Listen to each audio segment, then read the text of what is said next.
Une visite, celle d'information effectuée aujourd'hui dans la région de Rosso par le ministre de l'Agriculture. Objectif, s'informer sur les déroulements des campagnes rizicoles et maraîchères.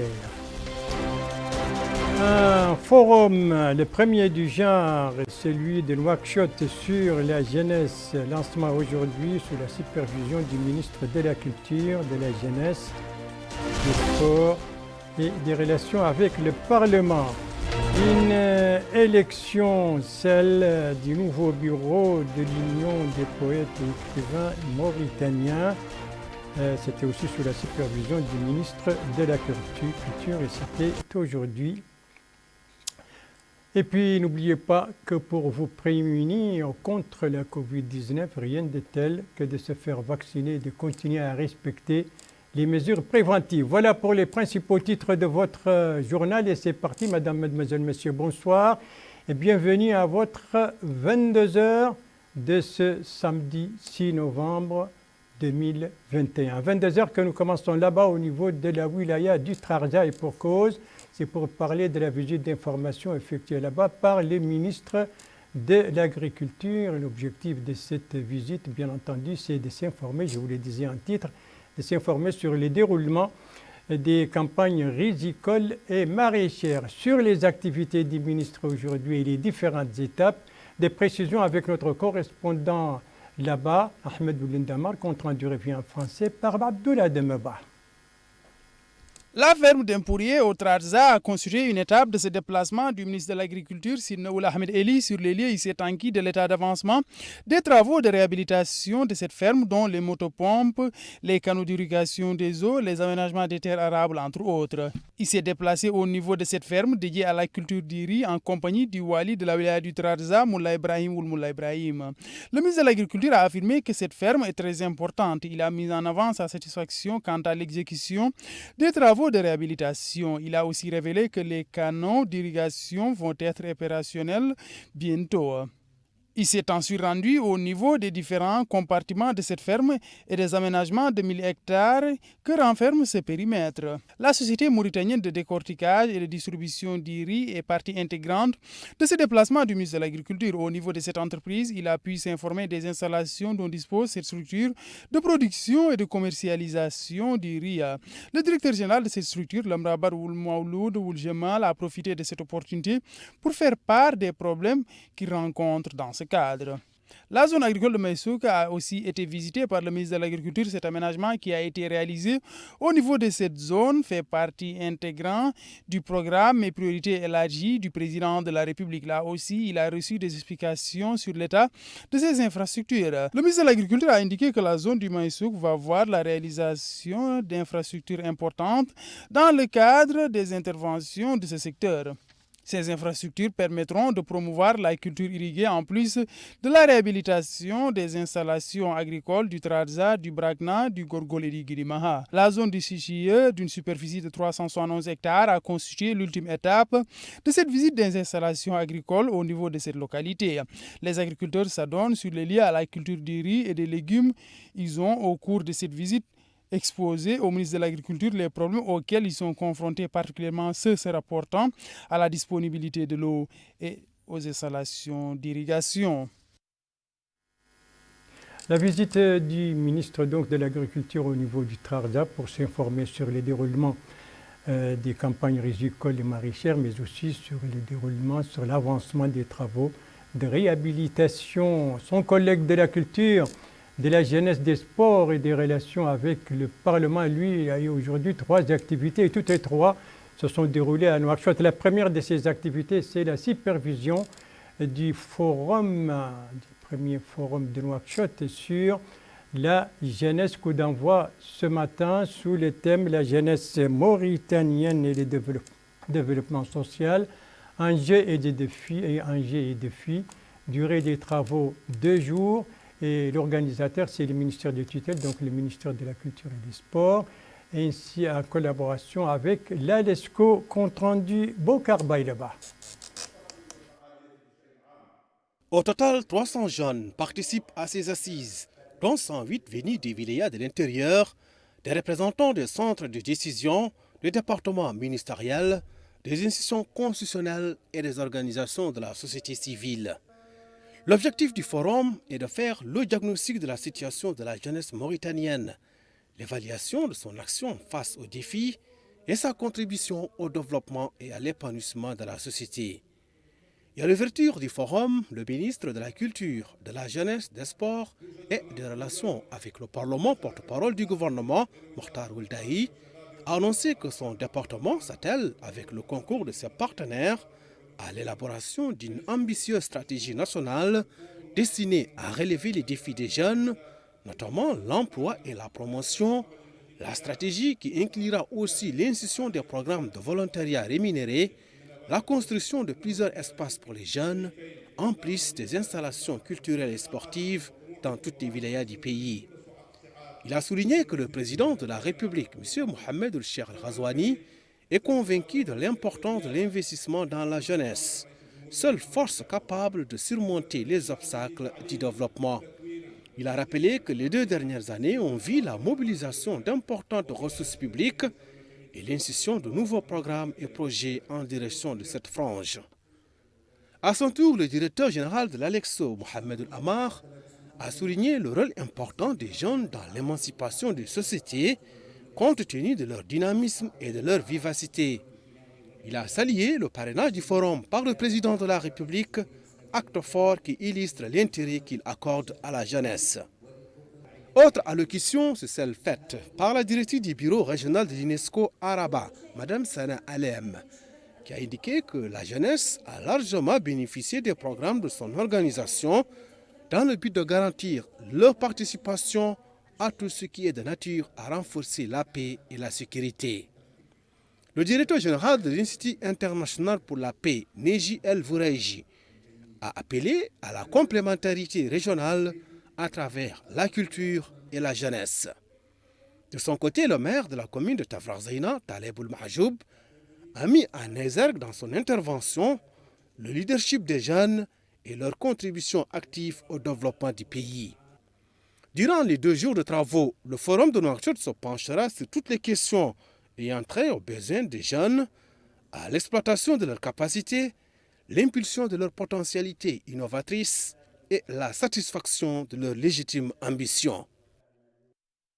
Voilà donc pour cette cérémonie de lancement de ce premier forum de Nouakchott sur la jeunesse, donc au coup d'envoi donné ce matin par le ministre de la Culture, de la Jeunesse, des Sports et des Relations avec le Parlement qui a annoncé à cette occasion une ambitieuse stratégie pour la jeunesse. Et le ministre qui a eu également d'autres activités, notamment il a présidé des élections au niveau de 2 unions, donc des poètes mauritaniens. On s'intéresse ce soir à l'élection au niveau de l'Union des littéraires et écrivains mauritaniens. Donc c'était sous la supervision du ministre de la Culture, compte rendu Melika Nakli.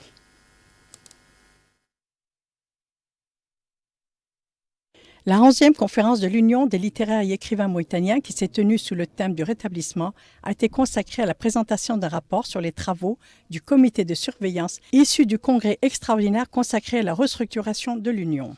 Supervisant l'événement, le ministre de la Culture, de la Jeunesse, des Sports et des Relations avec le Parlement, porte-parole du gouvernement, M. Mokhtar Ould Dahi, a indiqué que les spectacles donnés par la présence en grand nombre de personnalités de l'intelligentsia, du monde de la culture, des arts, des médias et de différents horizons nous animent d'un grand espoir et présagent d'un nouvel élan dans le pays. Aujourd'hui, le monde de la culture se retrouve. Je voudrais, dit-il, que cette nouvelle donne, que cette dynamique se propage et plus particulièrement dans tout ce qui a trait au secteur du sport et des jeunes, qu'il tire expérience de celle de l'Union pour l'unité, la cohésion, la conjugaison des efforts.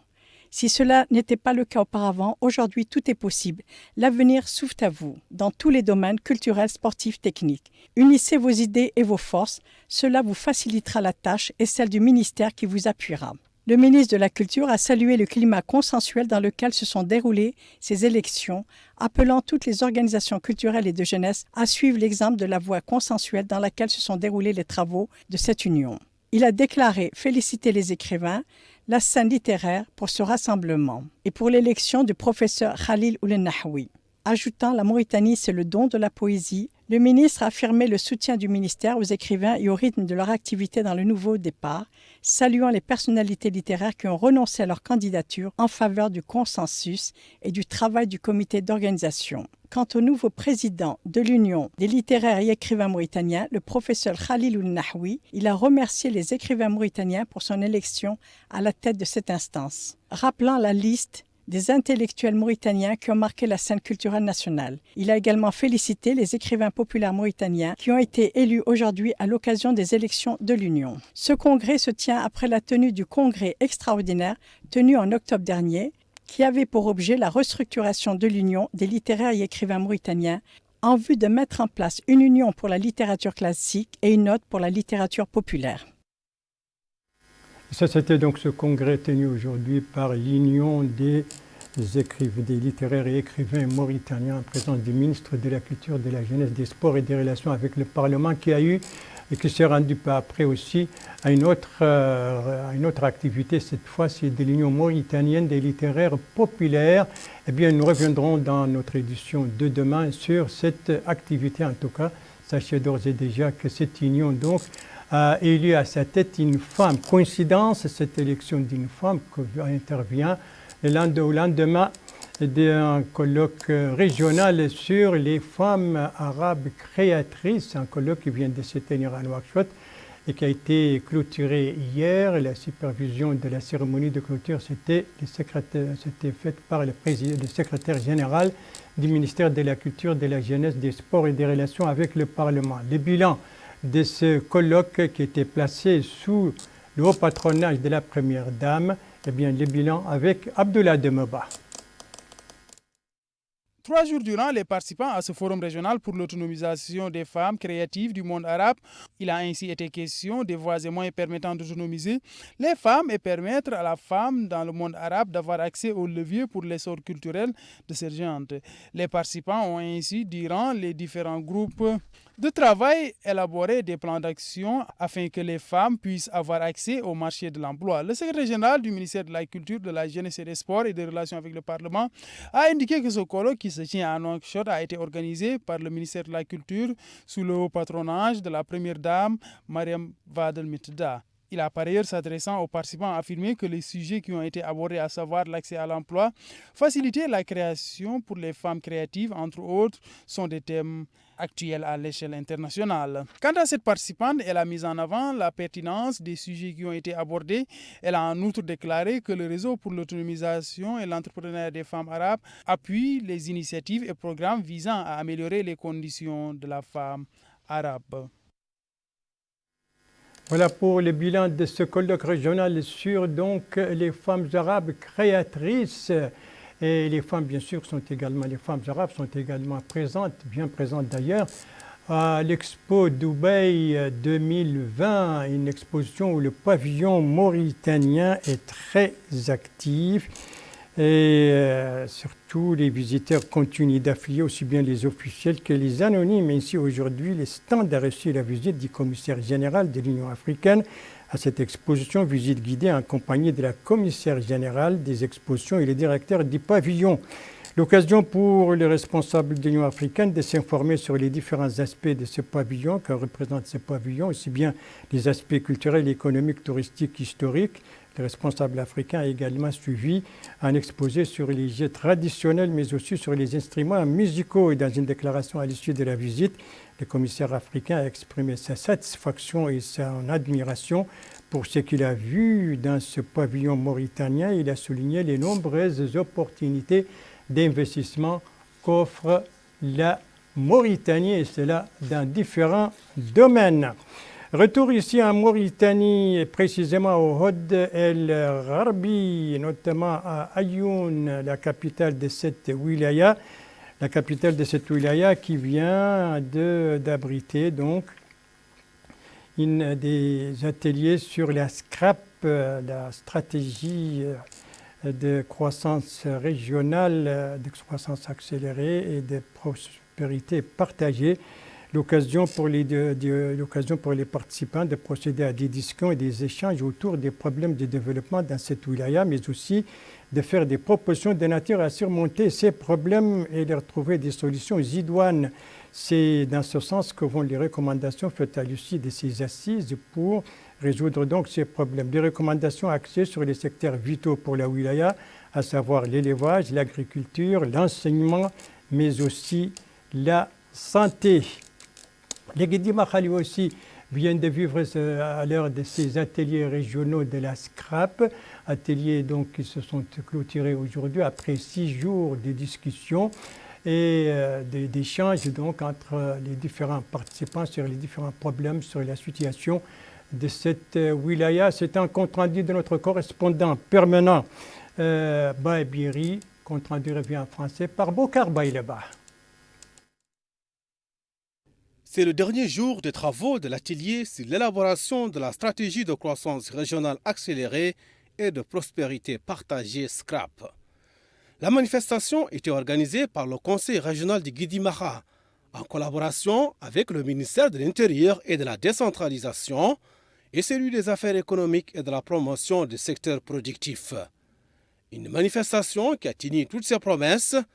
Tous les acteurs impliqués dans le développement de la wilaya du Guidi Maha, département ministériel, administration déconcentrée, collectivités territoriales, experts, élus nationaux et locaux, société civile, secteur privé ainsi que les jeunes et femmes ont débattu plusieurs thèmes pour impulser le développement local. Pendant ces 6 jours d'atelier, les différents acteurs ont débattu de tous les secteurs de développement de la wilaya avec en toile de fond l'élaboration d'un document qui servira de référence auprès des partenaires techniques et financiers en vue de trouver les financements adéquats. Ce document sera une espèce de répertoire des secteurs porteurs et des priorités en termes de développement. Il se veut consensuel parce qu'il est le fruit d'une démarche inclusive et participative qui a vu l'implication de tous les acteurs. Pour rappel, l'objectif de la stratégie de croissance régionale accélérée et de prospérité partagée est de promouvoir le développement économique local, la lutte contre la pauvreté ainsi que la création de richesses et d'opportunités d'emploi. Voilà, et justement, ces journées, ces ateliers donc, thématiques et sur la SCRAP organisés à Guidi Maha, c'était à l'initiative, entre autres, du Conseil régional du Guidi Maha, le Conseil régional dont le président doit être en ligne avec nous à partir de Selibabi. Il s'agit de M. Issa Koulibaly. Est-ce qu'on l'a? Voilà, il est là. M. Issa Koulibaly, bonsoir. Bonsoir, Yedali. Voilà, vous êtes donc initiateur avec le ministère de l'Intérieur et de la décentralisation de ces ateliers qui viennent de s'achever.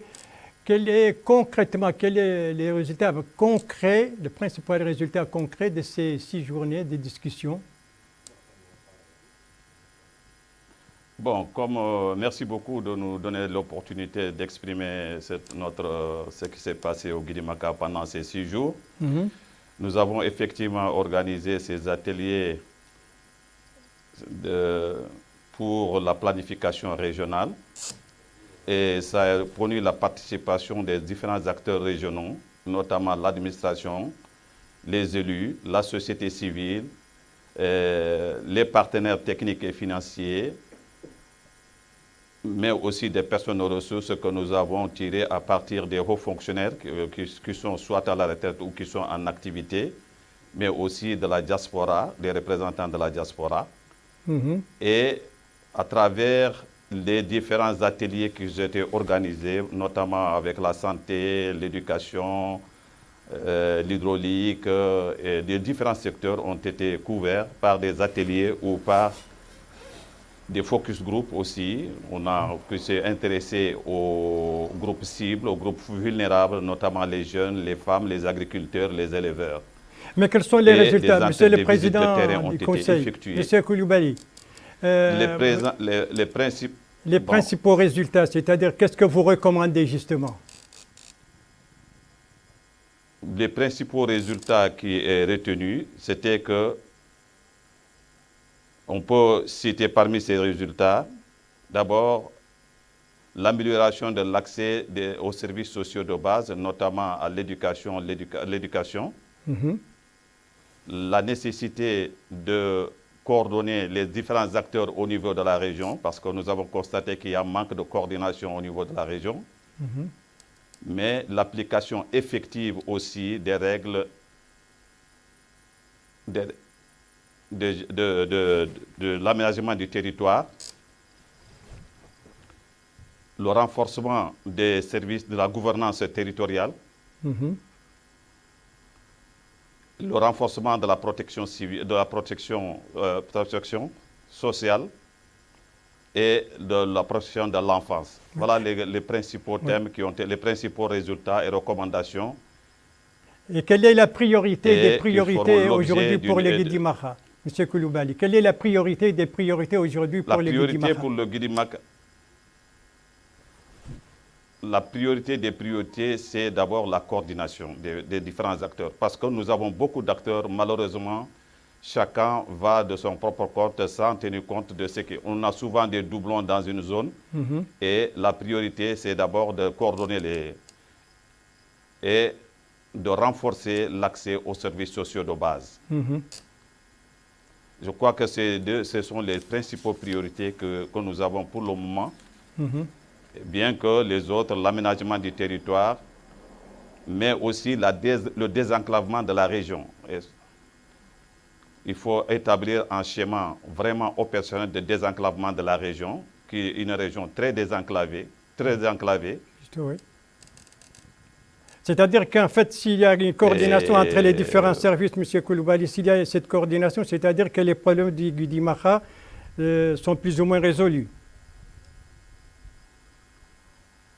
Je n'ai pas bien entendu votre question. J'ai dit que pour vous, apparemment, la priorité des priorités, c'est la coordination entre les différents services et les différents services qui interviennent au Guidi Maha. Je suppose que ce sont les services administratifs et les autres partenaires. Tout à fait. Et si cette coordination est assurée, vous pensez que les problèmes du Guidi Maha sont terminés, sont plus ou moins résolus? Non, ce n'est pas du tout. Il faut d'abord, parce que pour avoir un impact réel, il faut assurer cette coordination. Et si cette coordination n'est pas établie, on ne pourra pas du tout avoir l'impact qu'on veut. Parce que vous avez souvent deux intervenants qui viennent dans une même zone alors que d'autres parties de la région sont délaissées. Et c'est ce qui fait que nous demandons à ce que cette coordination soit renforcée et établie effectivement.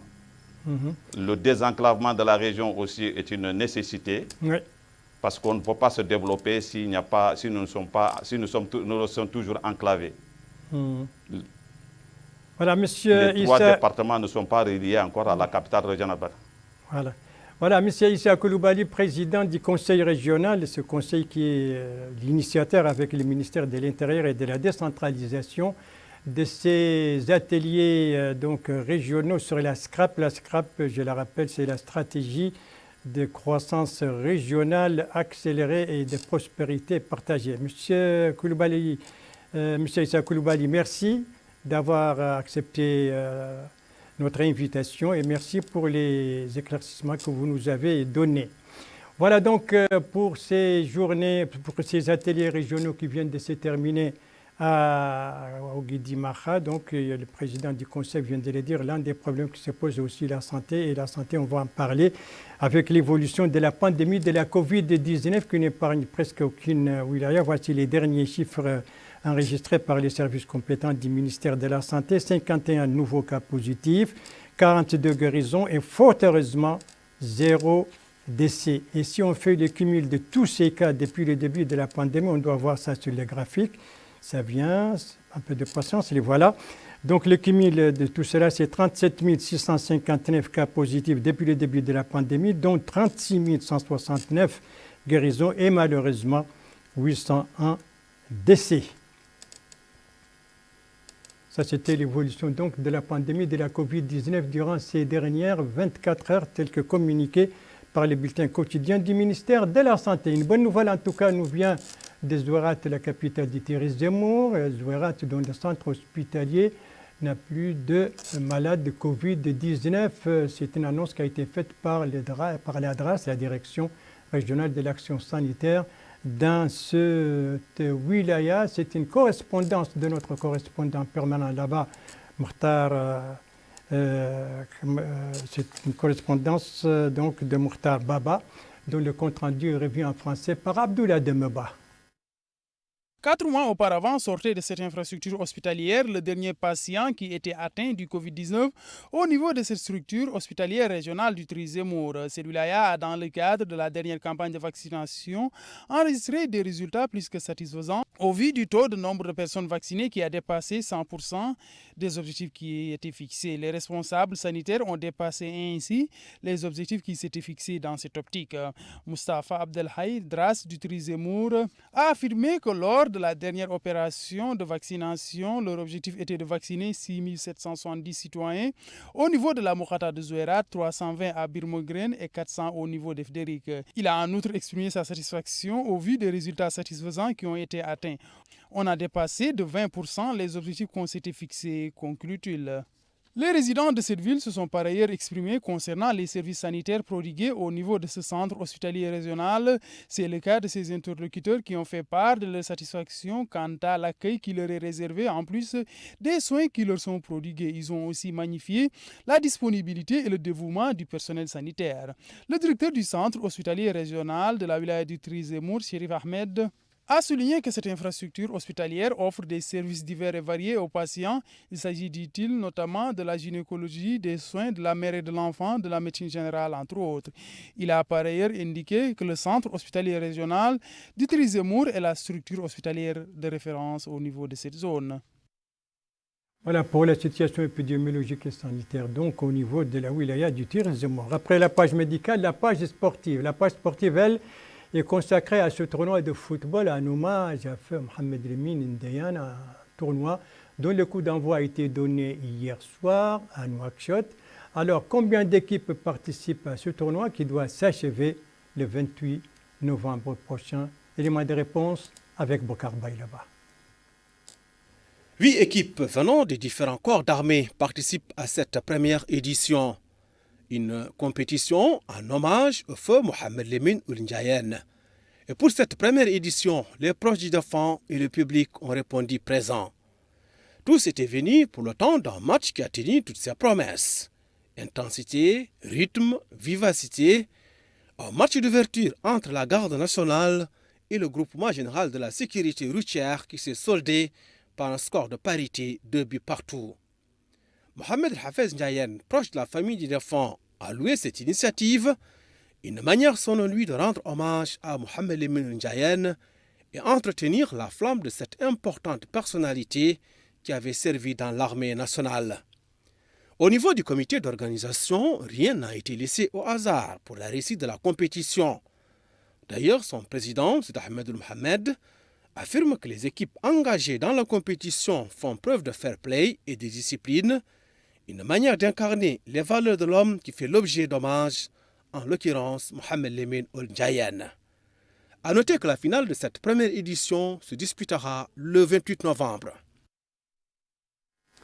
Voilà, sur cet élément sportif, donc, se termine ce journal. Merci à vous, madame, mademoiselle, messieurs, de l'avoir suivi. Merci bien entendu aux équipes rédactionnelles et techniques qui ont participé à sa conception. Je vous en rappelle les principales informations. Ici, nous sommes au Trarza. C'est la visite d'information entreprise là-bas par le ministre de l'Agriculture. L'occasion pour lui de s'informer sur l'avancement des travaux de réhabilitation, mais aussi de s'informer sur le déroulement de la campagne rizicole et maraîchère. Ici, nous sommes à Nouakchott avec le lancement du premier forum de Nouakchott sur la jeunesse, lancement présidé par le ministre de la Culture, de la Jeunesse, des Sports et des Relations avec le Parlement, et c'était aujourd'hui. Et ici, c'est donc ce congrès de l'Union de littéraires et écrivains mauritaniens qui s'est tenu aujourd'hui en présence du ministre de la Jeunesse et de la Culture de la Jeunesse. Vous avez vu l'image, c'est une image de l'autre union qui a elle aussi élu aujourd'hui un nouveau bureau dirigé par une femme. Nous y reviendrons, c'est-à-dire sur cette élection au niveau de l'Union mauritanienne des littéraires populaires. Nous y reviendrons demain. Elle s'est déroulée elle aussi en présence du ministre de la Culture et de la Jeunesse. Et puis n'oubliez pas, s'il vous plaît, de vous faire vacciner si ce n'est pas déjà le cas et de continuer à respecter les mesures préventives contre la Covid-19. C'est le meilleur moyen de se prémunir contre ce virus. Votre santé est entre vos mains. Prenez soin de vous pour vous préserver et préserver les autres. Et si vous aimez vos proches, eh bien, pas d'approche et pas non plus de reproches. Et tous vaccinés, tous protégés. Il ne me reste plus qu'à vous souhaiter une très très bonne fin de soirée, une très très bonne fin de semaine et à vous donner rendez-vous, Inch'Allah, demain à la même heure, 22h. Bonsoir.